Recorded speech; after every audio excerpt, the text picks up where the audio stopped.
Do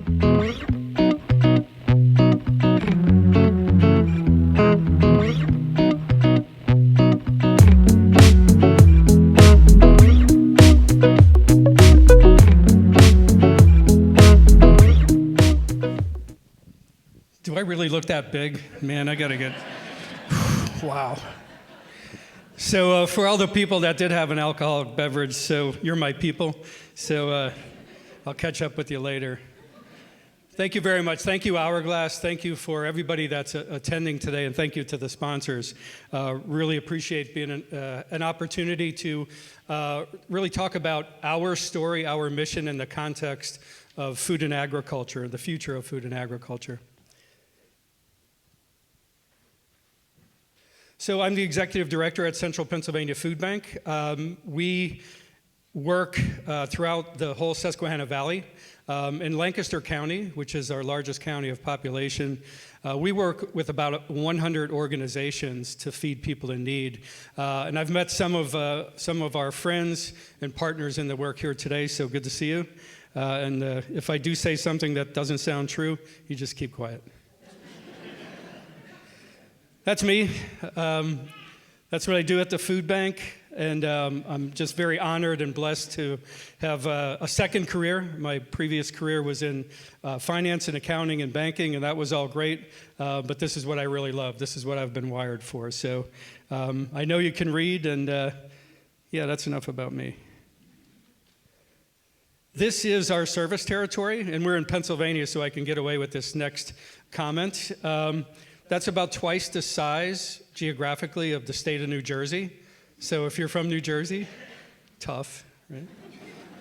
And how do we serve over 27 counties, 18,000 plus square miles? Partnerships. We work with organizations that feed people right in the neighborhood, whether that's urban, suburban, rural. We have hunger everywhere throughout the United States, the world, and here in central Pennsylvania.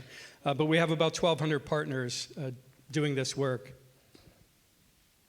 So this is a little bit of an infomercial, but we're going to get to something that really ties into the topic, so just bear with me. One thing to remember, food insecurity. So we used to say hunger a lot, but that gets a little confusing. That's used too generically in our culture. I'm hungry at lunch. Joe is hungry all the time, but I have food security, and I'm blessed. But food insecurity is a lack of consistent access to enough food for an active, healthy life. Focus on healthy. So just to let you know a little bit about what happened in the pandemic, graphically on a map, the darker the colors, the higher food insecurity. So in those 27 counties in 2019, we looked like that. Any food insecurity is not good, but 2019 was a heck of a lot more manageable than once the pandemic hit. So in 2020, you see those colors get dark. So they get up in the range of 13, 14, 15, 16% of the county population being food insecure. Now, if you think about that, that's like 1 in 7 people, 1 in 7.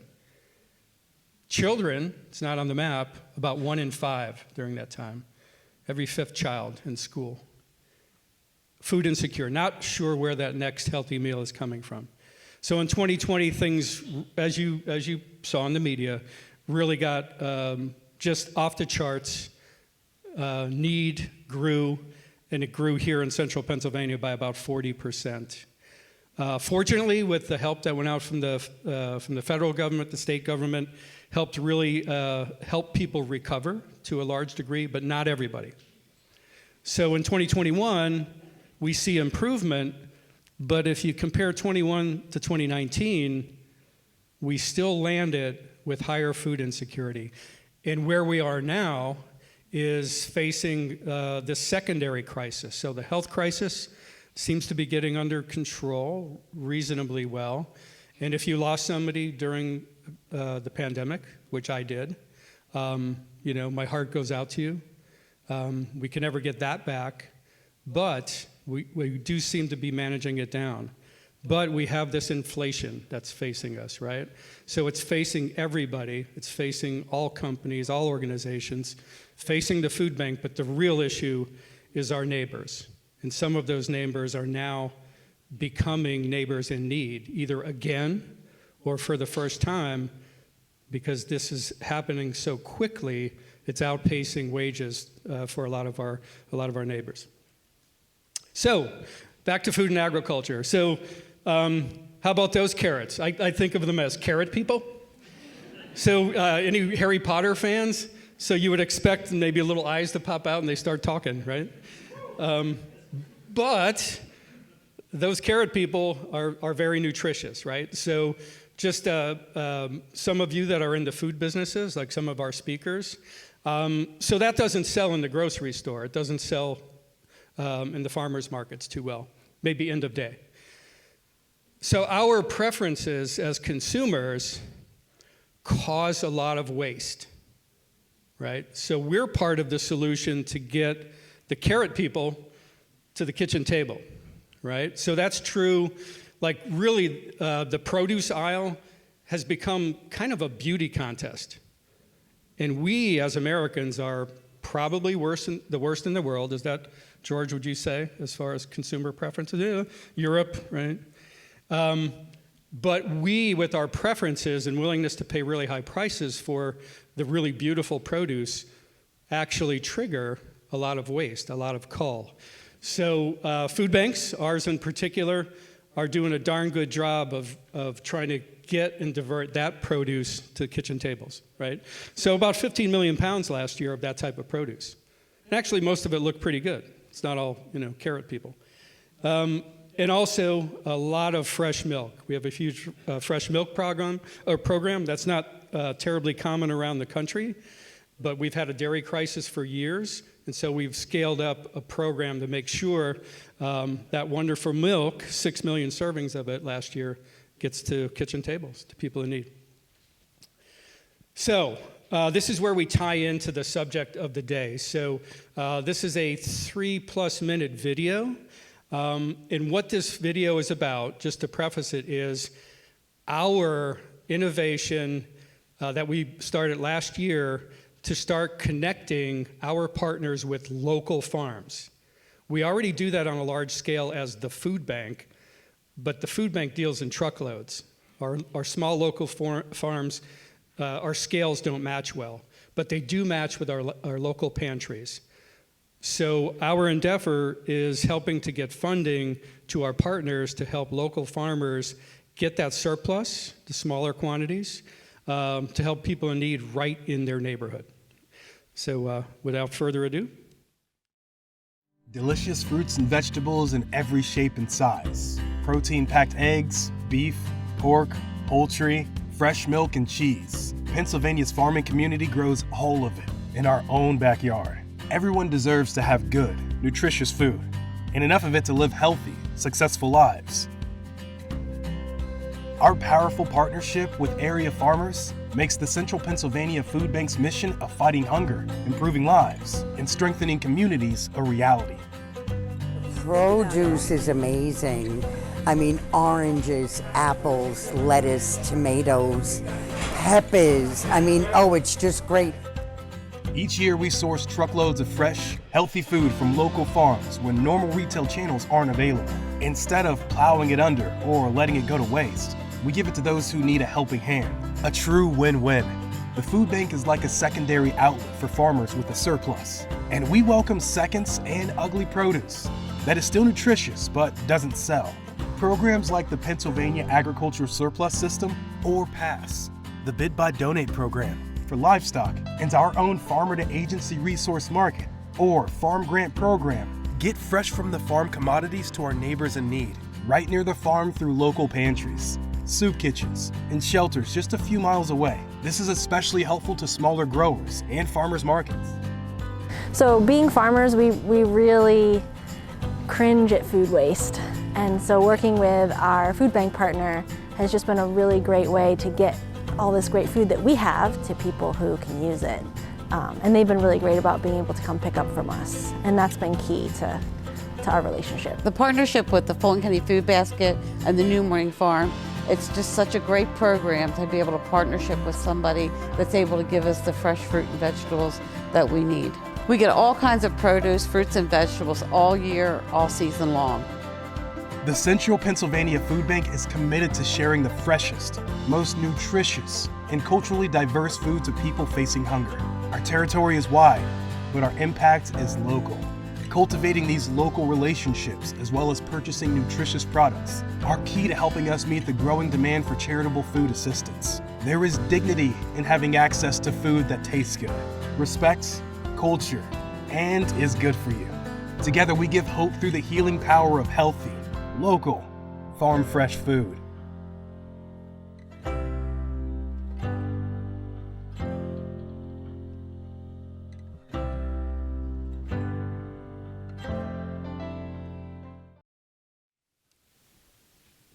Yeah, so what do you think of that? Right? So that last slide about partnering, we mean that. So at the end of these slides, my contact information, and I'll be hanging around here. We'd love to hear from you if you'd like to partner. So just very quickly, just a little sketch of our programs. We have many, many youth programs serving almost 200,000 kids and teens throughout this service territory, which is just mind-boggling. Senior programs, we have special programs that bring boxes to seniors. And one of our partners, Meals on Wheels here in Lancaster, is a great partner in that work. Military Share, we have the only, in the food bank world, the only privately funded program that focuses on veterans and active duty military and their families that are struggling with hunger. It's one of the gaps for military service.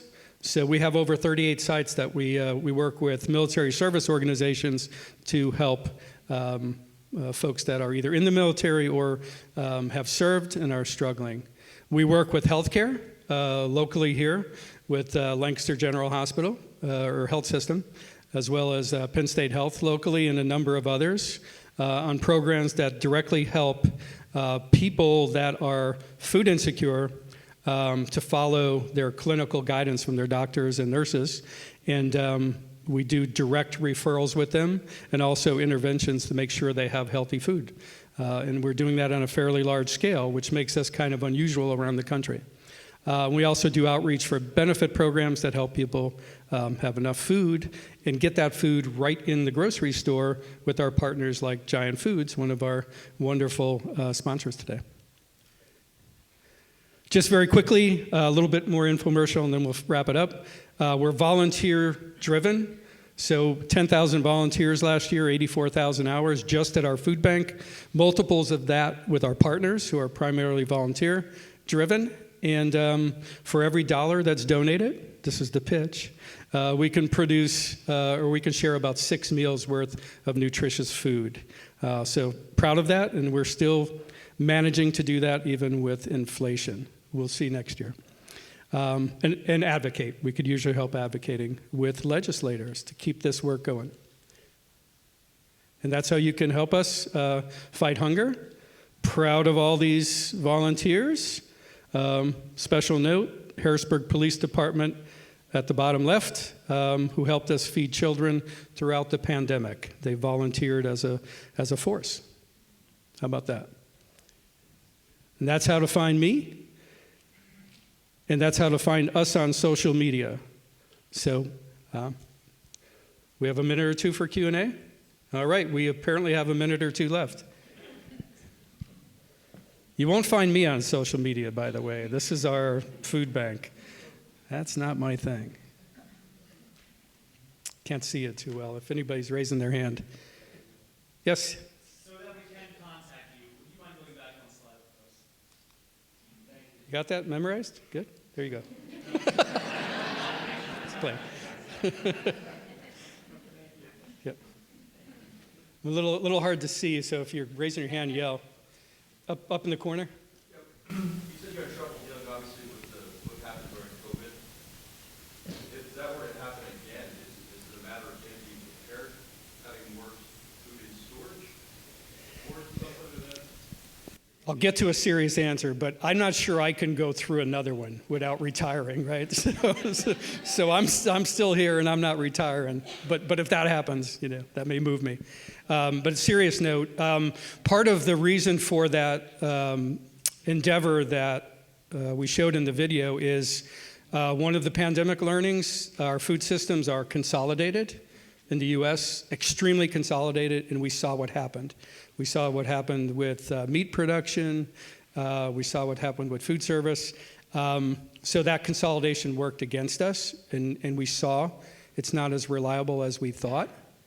So local sourcing needs to be a much bigger part of our work, and I think that's a food industry at large concept that's growing. So we need to build that resilience in order to prepare for whatever comes next. And it's also efficient, healthy food. It kind of all aligns with our other goals. But we do need to build in resilience because there probably will be a next time. Hopefully, we don't shut down our economy and all of that. We've learned a lot of things. But, we learned pandemics happen. Other things happen too. I had one over here, sir. If I'm not mistaken, you work with a lot of local food banks across this territory. Yes. What's the nature of your relationship, and what do you, for lack of a better way to say it, what do you do for those local food banks if they might have trouble? We do a lot for them, but our primary job is to help them raise enough healthy food for people in need. So we're a key supplier. On average, about 3/4 of our partners' food comes from us. So we do that on a large scale, but we also raise a lot of funding to provide grants for them to help them in their mission. We do a lot of training, everything from healthy eating, cooking on a lower budget, food safety, you name it. We do serve safe training for those of you that are in the restaurant world. So we do a lot of wraparound services. But our primary role is to get healthy food for our partners and actually help them to raise funding for the tougher to fund programs. So, am I getting the hook? All right. Yeah.